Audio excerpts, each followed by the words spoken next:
Bismillahirrahmanirrahim. Assalamualaikum warahmatullahi wabarakatuh.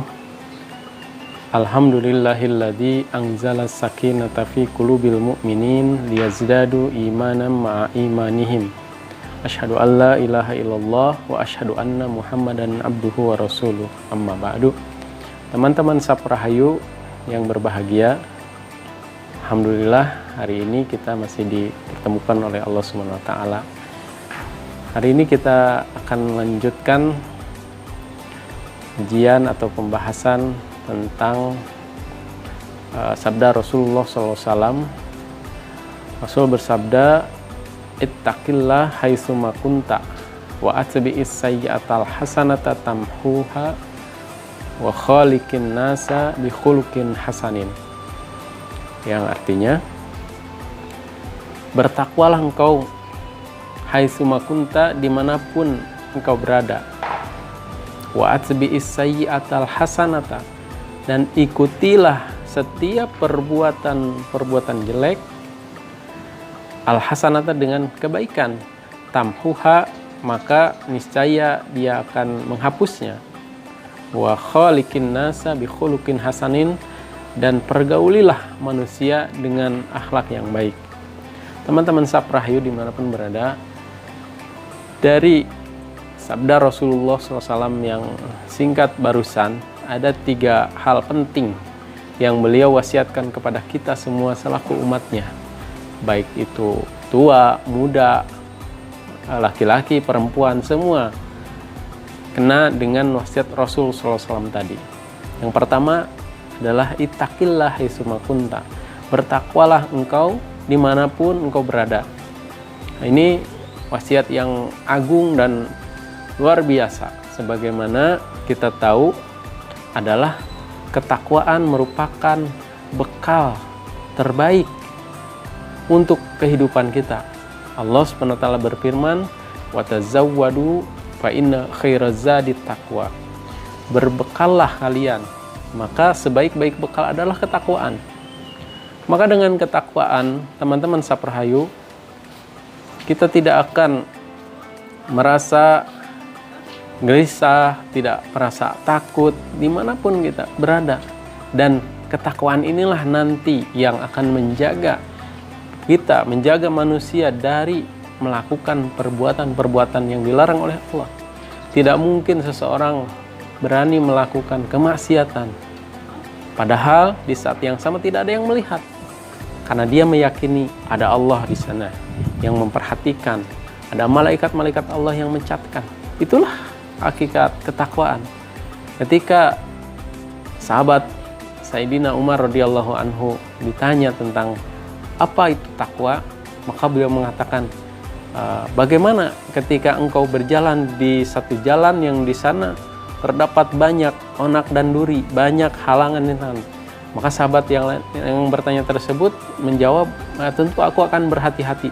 Itulah takwa. Jadi ketakwaan kepada Allah adalah sikap berhati-hati. Maka banyak para ulama mengartikan takwa adalah menjalankan semua perintah Allah dan menjauhi semua larangan Allah.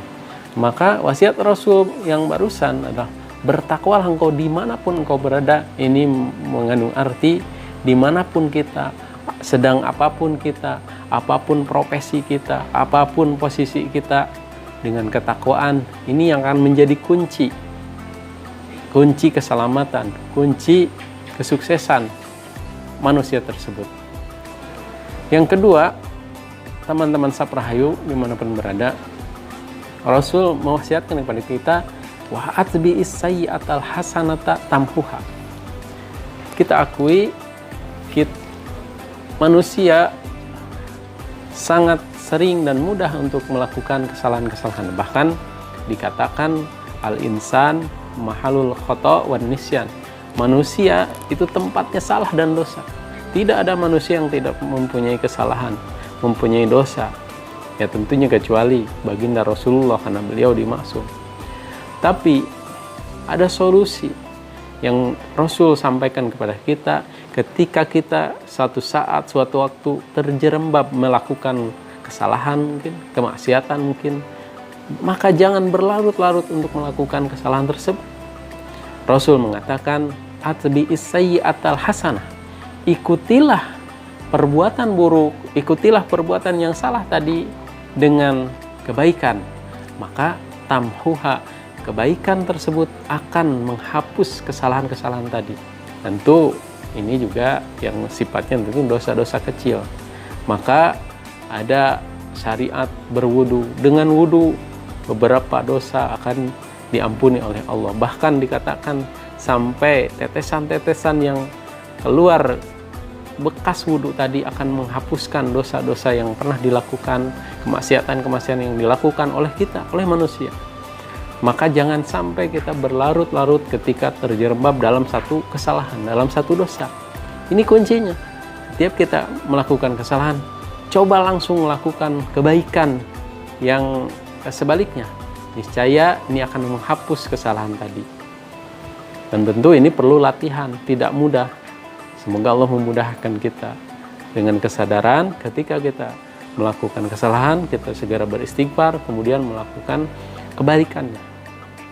Misal kita memberikan sedekah, kita membaca Al-Quran, kita berwudu dan lain sebagainya. Semoga itu menghapus kesalahan-kesalahan tadi. Adanya syariat sholat 5 waktu pun demikian. Rasul gambarkan ketika seorang melaksanakan sholat 5 waktu, sehari semalam ia diibaratkan kepada seorang yang punya rumah. Di depan rumah terdapat aliran air, aliran sungai yang sangat deras, yang dia mandi setiap hari di situ. Maka kata Rasul, apakah mungkin dia masih punya kotoran? Nah, semoga kita bisa berlatih, kemudian mengamalkan setiap kali melakukan kesalahan, dosa, maksiat, kita pun segera melakukan istighfar dan melakukan kebaikan yang lainnya. Yang ketiga, teman-teman Saprahayu, Rasul mengatakan, khaliqin nasa bi khuluqin hasanin. Pergaulilah, berakhlaklah kepada manusia bi khuluqin hasanin, dengan akhlak yang baik. Allah menyebutkan bahwa Rasul Shallallahu Alaihi Wasallam mempunyai akhlak yang agung. Wa innaka la'ala khuluqin azim. Dan engkau memiliki akhlak yang agung, luar biasa. Kemudian Rasul juga diutus semata-mata untuk menyempurnakan akhlak yang mulia. Innama bu'istu liutammima makarimal akhlak. Teman-teman Saprahayu, ini juga perlu latihan, perlu perjuangan. Tidak mudah, apalagi kita sesama teman kadang-kadang lupa, kadang-kadang sudah terbiasa, mohon maaf, misal membuli, kemudian melakukan kejailan, kata-kata kotor dan lain sebagainya. Ini tidak sejalan dengan wasiat Rasul. Pergaulilah manusia dengan akhlak yang baik. Kita akan senang berteman, bergaul dengan akhlak yang baik. Demikian pun teman kita, orang lain pun akan senang ketika kita berakhlak baik dengan mereka. Maka ini sangat berkaitan. Perlakukanlah orang lain sebagaimana kita ingin diperlakukan oleh orang terhadap kita. Maka kuncinya berakhlak, bergaullah dengan manusia dengan akhlak yang baik. Semoga kita juga diberikan kemudahan dalam melakukan pergaulan dengan sesama teman-teman kita dengan perbuatan yang baik. 3 wasiat Rasul SAW tadi akan menjadi bekal sebetulnya kalau dalam istilah keseharian kita dalam kehidupan bersosial. Pertama, bertakwa kepada Allah dimanapun berada. Kemudian mengikuti setiap kesalahan dengan kebaikan. Dan yang ketiga, berakhlak, bergaul dengan manusia dengan akhlak yang baik. Semoga menjadi pencerahan khusus untuk saya, umumnya buat teman-teman Saprahayu dimanapun berada. Akhirul kalam, wassalamualaikum warahmatullahi wabarakatuh.